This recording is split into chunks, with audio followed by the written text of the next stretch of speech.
we are here for the most important part of the evening. Each year, our Youth Achievement Honoree offers us a reminder of why we're here and a lesson of what can be accomplished with a lot of determination and a lot of hard work. 2009 is no different. Anovia Craven spent her first 22 months in intensive care at the baby boarder unit at Howard University Hospital. For the next 2 decades of her life, she heard a chorus of adult voices telling her she couldn't do this, she couldn't ride a bike, she couldn't learn to read, she couldn't earn a high school diploma, you can't hold a meaningful job. Each of those voices, Novi's prophetic response before our President Obama ever said it was, "Yes, I can." And I could, but I won't spend 20 minutes chronicling all her achievements. Let me just give you a sample. She did learn to ride a bike. She went on to build a soapbox derby car in which she represented Washington, D.C. at the National Soapbox Derby Contest in Ohio. She learned to ice skate. She learned to dance. She remains active in the arts, including dance, drama, drumming. And in 2008, despite suggestions that she accept a high school certificate of completion so she wouldn't have to struggle so hard to get her diploma, she graduated with a high school diploma from Kingsbury Day School. So throughout her teen years, Novi has worked at a number of jobs: summer internships, pet sitting, delivering newspapers, but as she neared graduation, she knew she wanted the independence and sense of accomplishment that a real job in a professional environment would bring. She's enrolled in Bridges, and shortly thereafter, she started work as a librarian at the Martin Luther King Library in the District of Columbia. Immediately, she faced more obstacles. It's tough to learn the Dewey Decimal System when you're challenged by significant numeric dyslexia. See, I got it. Dyslexia. And again, her response was, "Yes, I can." Her employer says, "I have seen her transform from a pleasant but unfocused young lady to a confident, self-motivated contributor to the library, someone who has learned the skills needed to succeed by sheer dedication and determination." She's taken on gradually increasing responsibilities and is now a trusted member of the library staff. Novi's current project is to get her driver's license. She's earned a learner's permit a few months ago, and these days you can find her in an empty parking lot in a 1991 Crown Victoria station wagon.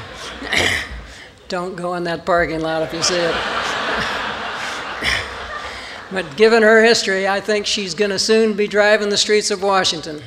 So the last word goes to Novi's mother, who could probably be speaking for all of us when she says, "Whenever I get frustrated, whenever I get discouraged, I only have to look at Novi, and I am re-inspired." I'm proud to introduce a remarkable and inspiring young lady, our 2009 Youth Achievement Honoree, Anovia Craven. Anovia, come on up.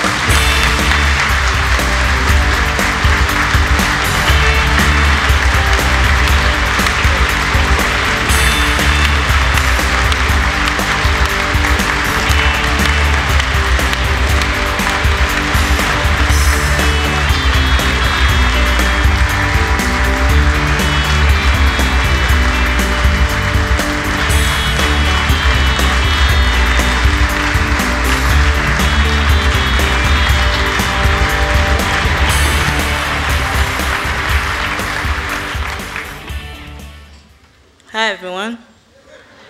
My name is Anovia Craven. I'm very thrilled to be here tonight. Actually, I'm a little nervous to be speaking in front of so many people. Most of my senior classmates are making decisions to go off to college, but I decided not to go to college. I didn't want to be away from home and had been in school since I was 2 years old. I was tired of studying and doing homework. I wanted to graduate and start a career. At a senior class meeting, Miss Sarah came and spoke about the Marriott Bridges School to Work program. She gave us information, and I went home and told my mother. She was very excited for me because she'd always known that I'm an enthusiastic person who works hard with guidance and support and thought this might be the answer for me. Most of my classmates were in a special class to teach them how to fill out applications and resumes. I didn't have that class, so my mom helped me fill out my application at home after I did my homework and came in from dance, drumming, and performing arts activities. It was tough, but I did it because I really wanted to be part of the Bridges program and get a job. I never forget Miss Sarah called me and told me I was accepted to the program. I have asthma and many deadly food allergies. I was at the doctor getting my monthly injections. He talked to me about the importance of getting a job, where I would have very limited contact with food and other things I'm allergic to. Miss Sarah and my mother were great about looking for jobs that would work for my outgoing personality, but also be adaptable for allergies, learning disabilities, and cerebral palsy. I've always loved to read. Books, magazines, newspapers, anything readable. From the time I could print my name, I've been the holder of cards for different library systems. 4 years ago, I was selected to be in the team panel, the Book Expo, the world's largest trade show for booksellers and librarians. After 2 days and 17 bags of free books, I told my mom I wanted to work in the library. At the time, DC didn't hire anyone without a high school diploma. I was planning on trying to get a part-time job in the Maryland Library. Then the new head of the DC Public Libraries created a program for teens. It was a long, drawn-out application and interview process, but my mom, Miss Sarah, and the Bridges program were there all the way through it. Miss Sarah drove me to one of my interviews and advocated me to be able to dictate my essay questions. I got a call back to come interview with Mr. Robertson at the Martin Luther King Memorial Library. I liked Mr. Robertson, but really didn't want to work in the business and technology division, or at the main library because it was so big. The interview went okay, and he said I would hear soon. Everyone else in the Bridges program were getting jobs. I was getting a little nervous and have given up hope of getting a job. I was sitting in my math class with my cell phone vibrated. I saw it with my mother and asked the teacher if I could answer it. I thought it was an emergency. My mother was screaming. At first I was scared, but then I found out she was screaming. I got the job. I hung up in shock and told my teachers and my classmates I got the job in Martin Luther King Memorial Library. When I started the job, I had many problems staying on task. I was afraid to ask questions and didn't understand some things. For example, when they told me to clean the shelves, I wasn't sure what that meant. I would hurry through the job and then go get on the computer. Mr. Robertson was very patient with me, and then Patricia started working with me. Miss Sarah would call in and check in with me, and my mother would take me to other libraries, and we would go to the business section, and she would mess up all the books, and then show me how to straighten and sell the books. People probably thought we were crazy. But my mother didn't care. She was determined to help me get better at my work. It took me a while to get used to the library system.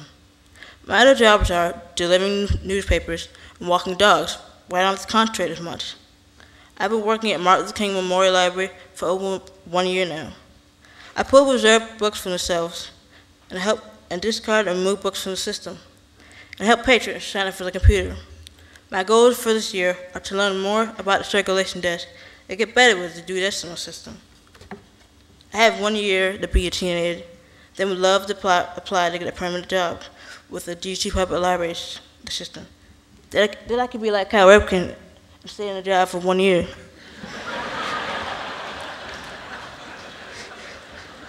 Because of the support of my family and friends, the Bridges program, the principal, some of the staff from my old school, most importantly, my mother, Mr. Robertson, Patricia, my coworkers, I've grown up a lot. I've graduated from high school, learned to take public transportation to work in other places, and got my learner's permit. In fact, thanks to Mr. Robertson, the books we have in the Business Technology Division, I passed my written driver's test on the second try. The book that had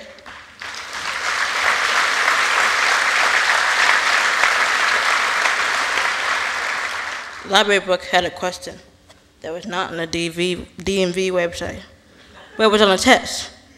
I was the only person who got the answer right. See what the DC Public Libraries can do for people?